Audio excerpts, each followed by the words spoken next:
अस्सलाम वालेकुम। मेरा नाम है अलीना अब्बास। आज मैं आप लोगों के लिए लेकर आई हूँ उर्दू ज़बान की इब्तिदा के मुख्तलिफ़ नज़रियात। मुझे एक स्टूडेंट का मैसेज आया था कि ना हमें भी उर्दू ज़बान की इब्तिदा के मुख्तलिफ़ नज़रियात के बारे में आप हमें बताएं। तो आज मैं आप लोगों को यही बताऊँगी उर्दू ज़बान की इब्तिदा के मुख्तलिफ़ नज़रियात। जी देखते हैं। उर्दू की इब्तिदा के मुतल्लिक़ कई मुख्तलिफ़ और मुतज़ाद नज़रियात मिलते हैं, मगर इनमें एक बात मुश्तरक है कि उर्दू की इब्तिदा या बुनियाद बरसगीर पाक व हिंद में मुसलमान फ़ातिहीन की आमद पर रखी गई और बुनियादी इस्तदलाल यही है कि उर्दू मकामी लोगों के मेल जोल और वाबत से नई ज़बान मर्ज़ वजूद में आई जो बाद में उर्दू कहलाई। उर्दू ज़बान का आगाज़ और बरसगीर में मुसलमानों की आमद दोनों एक दूसरे के लिए लाज़िम व मलज़ूम हैं। उर्दू ज़बान के बारे में मुख्तलिफ़ नाक़दीन ने अपनी राय पेश की है, जैसे कि हाफिज़ महमूद शेरानी का नज़रिया पंजाब में उर्दू, नसीरुद्दीन हाशमी का नज़रिया दक्कन में उर्दू, सैयद सुलेमान नदवी का नज़रिया सिंध में उर्दू, डॉक्टर मसूद हुसैन खान का नज़रिया दिल्ली में उर्दू और मोहम्मद हुसैन आज़ाद का नज़रिया उर्दू का माखिज़ बरज बादशाह। जी देखते हैं पहले हम हाफिज़ महमूद शेरानी का नज़रिया पंजाब में उर्दू।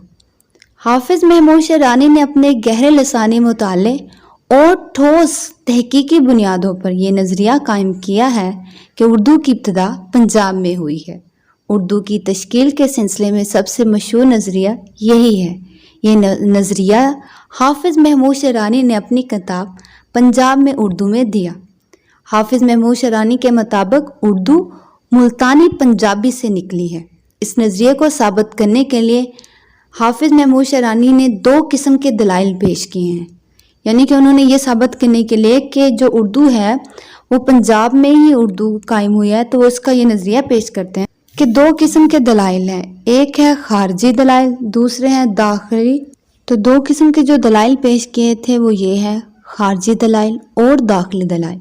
खारजी दलाइल में आ जाती है हिंदुस्तान की तारीख़ कि 1001 से 1025 तक सुल्तान महमूद गजनी ने हिंदुस्तान पर 17 हमले किए और पंजाब फतह करके अपनी हुकूमत कायम कर ली। कसीर तादाद में मुसलमान पंजाब में आबाद हो गए और 1193 में जब मुसलमान दिल्ली फतह कर लेते हैं तो दारुल खलीफा दिल्ली मुंतकिल हो जाता है। तो मुसलमान हिजरत करके दिल्ली चले जाते हैं और अपने साथ कोई ना कोई ज़बान लेकर गए होंगे। मुसलमान 200 साल तक पंजाब, सिंध और सरहदी सूबा जात में हुक्मरान रहे। कमोपेश 200 साल का अरसा एक नई ज़बान का ढांचा तैयार करने में काफ़ी होता है। जी आगे देखते हैं दाखिली दलाइल। तारीख़ी और सियासी वाक़यात के अलावा प्रोफेसर महमूद शेरानी ने उर्दू और पंजाब की लसानी शहादतों और मुमासलतों से दोनों ज़बानों के करीबी रवाबत तल्लुक़ को वाज़िया करके अपने इस नज़रिए को सदाकत पर जोर देते हैं कि उर्दू का आगाज़ पंजाब में हुआ। पंजाबी और उर्दू में 60% से ज़्यादा अल्फाज मुश्तरक हैं, जैसा कि उर्दू में कहते हैं लड़का, बड़ा, कुत्ता। अब पंजाबी में देखें, लड़का को कहेंगे मुंडा, बड़ा का आ जाएगा वड्डा और कुत्ते का आ जाएगा कुत्ता। उर्दू में ये देखें एक और मिसाल, ये बात अच्छी नहीं, ये बातें अच्छी नहीं। पंजाबी में ए गल चंगी नहीं, ए गल्लां चंगियां नहीं। जी अब देखेंगे नसीरुद्दीन हाशमी का नज़रिया दक्कन में उर्दू। नसीरुद्दीन हाशमी ने कहा उर्दू ज़बान की इब्तिदा दक्कन से हुई। इनका बुनियादी इस्तदलाल भी यही है कि तलुए इस्लाम से बहुत पहले अरब हिंदुस्तान के साहिल पर तजारत की गर्ज से आए थे। तजारत के सिलसिले में इनके तल्लुकात मकामी लोगों से हुए थे और रोज़मर्रा की गुफ्तगू और लेन देन के मामलात और राब्ते की बुनियाद पर यह नज़रिया दिया कि उर्दू ज़बान की इब्तिदा दक्कन से हुई।